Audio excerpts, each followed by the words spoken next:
Hey everybody, hope you're doing well. Hope you had a great 4th of July.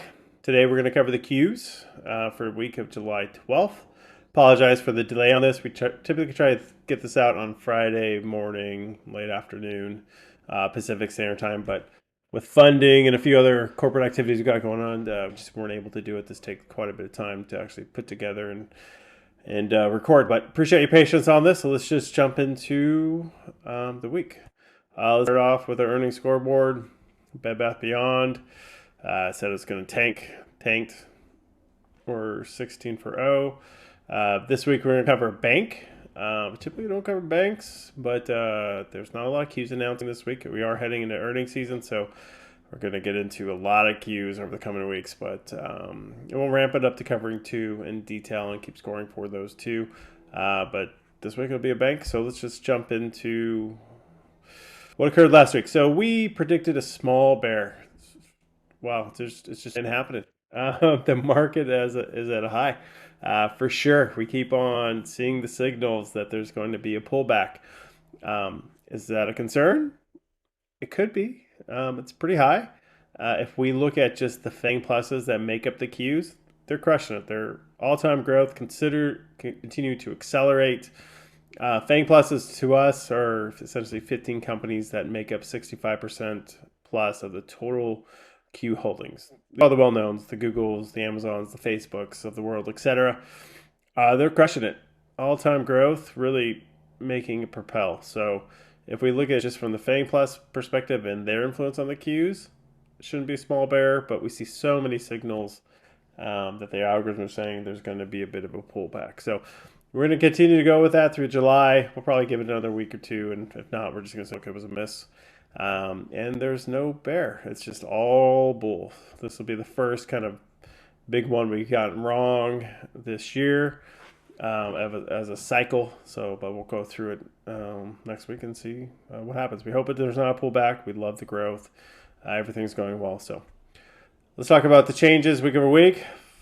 It grew about 0.6%. So the Qs year to date is up 15%. Our growth forecast is 41%. Over the last 2 weeks, it's dropped maybe about 3 percentage points. So some little bit of a downturn on the total Qs. We see that as more cyclical or anything, which is also tied to the bear. July and August are typically pullbacks in general, which is probably also influencing the algorithms. Analyst forecasts have been very steady and flat on where they are. There's no week over week changes on them. I think this is the 3rd week we're going into it. But the stocks at an all-time high. The Q is at an all-time high, so still doing very well. We certainly expect a pullback. Signals are there, but it just ain't happening. So we're gonna have to watch that. Some housekeeping. Prep to Grow is still going through the seed round. We've kind of exited our first milestone. Up until Monday or tomorrow, these will be the incentives to invest, and then on today, they're going to spike to about 2x what they're currently at right now. It's just because we had incentives to hit our first milestone, which were 164% over in terms of funding, so super excited about that. But that just means our incentives are going to get a little bit tighter. But again, if you are interested, we'd love to have you be a part owner, investor in Prep to Grow and disrupt that $1 trillion robo and financial advisor market. So love to have you as part of this. Let's jump into next week. We're still seeing a lot of bear signals. We should be heading into a 2 to 3, 4 week cycle of this, and I think the FAANG pluses are just crushing it. And obviously, when companies that make up 65% of the total holdings, it's 15 out of 100 are crushing it, it's going to have a lot of push on that. So again, we see bearish signals for the vast majority of FAANGs are crushing it. A couple of cautions heading into earnings seasons. The non-Qs, they're on a 6 week flat growth. Starting to get into a little bit of concern around that. They may go to red if next week it doesn't really grow. There's some signs of life this week where it's kind of getting off to where the high was about 2 months ago. So, but still, it's pretty flat, just 1 or 2 percentage points. August vacations, pullbacks always happen then. Just less volume, less folks investing. Stimulus ending. There are some things that are happening with that, but still it's going to be a concern, and that will show us what the true economy is occurring. So let's just jump into bear versus bull. May, June, got those two right. May bear, June bull. July, a lot of signals for the pullback. Hasn't happened. Again, the FAANG pluses are crushing it in the Qs and probably propping them up quite a bit. But we still expect that there's going to be a general macro pullback for the Qs. And that's what we've been predicting for the last couple of weeks. 2 weeks that it should start to really feel it this week. The last 2 weeks are the start of it. This is the second or third weekend, and it should start to really hit it. Especially as you see that hockey stick from going from 108 to 120 to 172. So if this doesn't happen this week, then it was a miss on our part. And the FAANG pluses just push this so that there's no downturn. We are seeing other companies that are not part of the FAANG pluses have a pullback, but clearly Qs is holistic companies, right? There's a lot of companies that make it up, and they're all not equal weight, so FAANGs are crushing it. Let's talk about who's announcing next week. Not a lot of Qs at all. None of them that we're tracking are announcing. We're going to talk quickly about Netflix. We're going to get into Bank of New York, Mellon, and cover what their outlook is going to be. And generally, the financials, the finance companies, a lot of them are announcing next week. Goldman Sachs, JP Morgan, a lot of banks. Going to be a big week for banks next week. We're going to talk about unusual activity, Tesla and Cadence. Tesla, Cadence, and Netflix are all announcing next week. So we'll give you some insights into what it's looking at like based upon the usual option activity. So let's jump into these four and get into the details. First things first, so this is Prep to Grow. This is Grow. So this is our portfolio side of Grow. So this is where you come in and pick 10 investments that you're looking to invest in. Depending on your risk, I'm moderate risk, which means I got 3 options and 7 stocks at any one time. When one sells, it cycles in a new one. This is going on for 21 days, so we're actually doing pretty good. 6% gain in the last 21 days out of a 31K investment. And this is Prep to Grow's test account for portfolio, or one of them.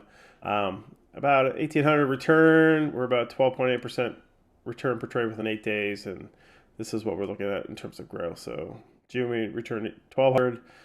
Cumulatives, July, we're on a track for 1,800. Big jump here in June to go to 2,800. There's realism put into this.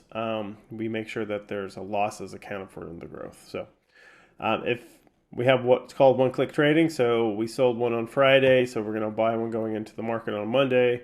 A lot communications, got a great 6 rate, has some nice gain on it. It tells me the shares to purchase, so we do one-click buy and sell. So in this case, I'm going to buy 3,000 because it's 10% of my portfolio, 166 shares. It'll buy on market. I'm just going to buy stock, and boom, done. It's placed on my Ameritrade account. As soon as this executes, we monitor it and we place a sell order to get you out at the right gain. So we take care of all the timings around that stuff. But let's jump into the companies for next week. 4, we're going to cover Tesla, Netflix, Bank of New York, and Cadence. So let's just go through the ones that we're going to talk about from an announcement perspective. So Netflix.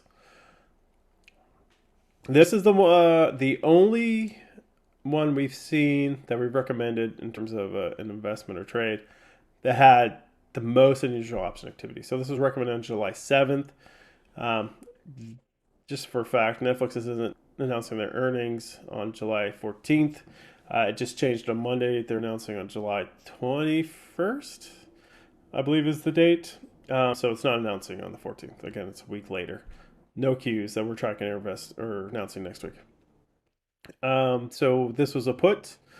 It bought and sold real fast. It sold same day. This is the day it crashed. So we bought in the morning and got out same day. We had our 15%, got out, closed at 24. So nice, about 18% gain. But this is the one that had the most unusual option activity. Someone betting against Netflix for the October 15th 510 strike price. Now, if we look at this, Netflix has always been a dog for the last 2 quarters for sure. And going into this quarter, certainly it's been certainly a concern. I personally love Netflix. I've been using them since the DVD days. They're a hometown company for me, based in Los Gatos. We've been covering them or been tracking them since 2012, 2013. We'll cover way more detail until the next week, but they're finally showing signs of life, about growth in terms of signs of life. Things we've been saying for the last 2 quarters, they got to get out of the flat trajectory that they're on and start doing actual growth, corporate growth. And they're starting to show some life. They're not at the highs that they should be. They should be really accelerating out. They're not an all-time high at all, but they're getting close there. So they're starting to show some life, which we're excited about to see from Netflix. Again, we're super big fans of Netflix, although we've been betting against them quite a bit. We have some pretty good accuracy on puts, 80% pick in 5 days, 83% in 30 days. This just means we make two separate predictions. Will we have a return in 5 days or have a return in 30 days based upon this prediction? And we're more accurate with 30 days. But again, there's some sign of hope for Netflix. We'll cover in more detail next week. Let's talk about Bank of New York, Mellon.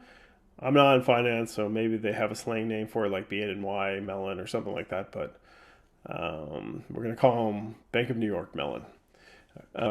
So Bank of New York, this is the only where we're seeing the most unusual option activity for these guys. At 2.55. So volume no interest is defined as unusual option activity is defined as anything greater than 1. So there's essentially more volume than open interest. So somebody's buying a lot or putting out a lot. They are announcing on July 15th. This is a call. We have good accuracy for them. We've been trying them since 2015. We don't recommend them a lot, but when we do recommend them, we're pretty good at it. 100% success rate within 5 days. We've only recommended 12 times over the last 12 months. For 30 days, it's 85% or 12 for 14. So very good at the 5-day, not so great at the 30-day predictions. But again, they announced on July 15th. We bought and sold this same day. They got a halfway decent return off of it.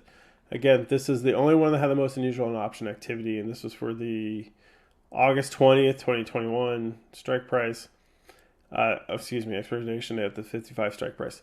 So we've been tracking them again since 2017. They're based in New York, like the rest of the financial institutions that are announcing next week. I've known a few people that have worked for them in the past, and the company is to say they're very traditional, maybe an understatement. Very, very traditional bank, very bureaucratic. However, they seem to be just crushing their growth. Again, we don't make a lot of recommendations for it, but we do. We're very good at it. Their growth rate is the highest since we've been tracking them. They've had 3x the growth rate since January 1st, 2021. So they're just really ramping up in 2021. Banking in general has been down. We have a lot in banking right now just because of the coming into the openings with banks. They should be a lot higher than they are. I think this week will show that banking in general has been down. It is not valued correctly. Everything that we're tracking, JP Morgan, Goldman Sachs, Charles Schwab, all of them are at or very near all-time highs. So the banking finance sector should have a good week. And in this case, in Bank of New York, Mellon, we believe they're going to crush their earnings. They're going to have a great Q2, and they should have good forward-looking outlook.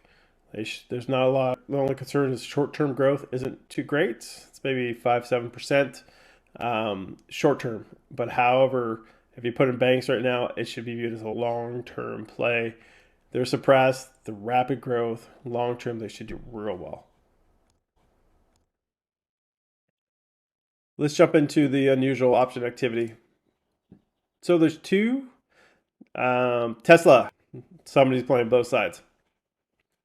A put and a call, so we'll talk about both of these. We recommend a lot, puts and calls. So in this case, these guys, Tesla's in almost every ETF you can imagine. They're announcing on July 20th, that's for sure. This was a put, pretty accurate with puts. I think we're more accurate with calls, but we'll find in a second. If you don't know who Tesla is, just go out driving. You'll see a car, Tesla. They do real good. They've been a lot of up and downs. As you can tell, I mean, the 52-week high on these guys are $900. This was a quick bounce for us to get in and out on put wise. So October 15th, this had unusual option activity is about 4.5 to 1. So a lot of unusual option activity. This is not sold yet, so it's still, it was recommended on Friday, or actually coming into Monday, it's a recommendation. So recent unusual activity, Friday the volume was, unusual volume was 4.5, was it 4.54 to 1. So we're expecting that this is made to go down 3%. It's not a lot of growth on this. As an option perspective, we wouldn't recommend it because doesn't have a great 90% accuracy. Any option we recommend should have a greater than 95% accuracy. So we wouldn't make a play on this, but this has some good unusual option activity. So let's look at the next one. This is a call, really good at calls. So 100% accuracy. We've recommended 76 out of 76 times in the last 12 months, and within 5 days hit every single one of our predictions for them for a 5-day quick return. 30 days, 90%, so 56 out of 62. So our predictions for 30-day growth rate is not as good, but 5 days, spot on. This is another one from July 8th. Again, announced on the 20th. This one was almost 4.5 volume to open interest rate for the October 15, 2021. This changed obviously after it sold off at the 660 strike price. So again, both sides of it, puts and calls occurring, I'm sure, all the time for Tesla. These are the two with the most unusual option activity.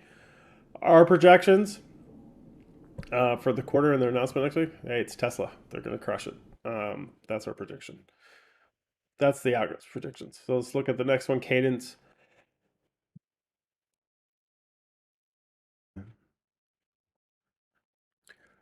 So Cadence, another barrier company, like Cadence. We didn't recommend them. They're not stressed because it has a very low gain. Cadence is announcing on July 19th. They had some unusual activity, not a lot, 1.22, but they're announcing next week, and it's a call. We're really bad on 5 days for Cadence, but really good on the 30 days. I mean, Cadence is kind of a slow-moving company anyways, doing CAD software.